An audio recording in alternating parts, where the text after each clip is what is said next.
এই যে দোলা, আমি একটু বাজারে যাচ্ছি, তুমি একটু আম্মা আব্বা এবং ভাই ভাবিকে বলে আসবে, আমরা একসাথে খাবো।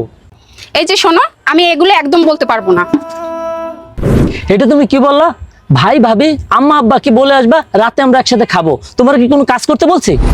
না, আমার মনে এত রং লাগে না যে তাদের রান্না বাড়া করে আমি খাওয়াবো। রং লাগছে মানে? আরে এখানে রঙের কি হলো? ভাই ভাবি আম্মা আব্বা আমরা একসাথে খাবো, এটা তুমি যেই বলবা। দেখো, বারবার এক কথা বলতে পারবো না, বলছি তো পারবো না মানে পারবো না। শোনো দোলা, সবার ঘরে কিন্তু মা বাবা আছে। আজকে তুমি আমার মা বাবার সাথে যা করতেছো না, এগুলো কিন্তু ঠিক না। একবার ভাইবা দেখো, তোমার ঘরেও কিন্তু তোমার ভাই আছে। তোমার ভাই যখন বিয়ে করবে, তখন তোমার ভাইয়ের বউ যদি এরকম তোমার মা বাবার সাথে এরকম ব্যবহার করে, তখন তোমার কেমন লাগবে?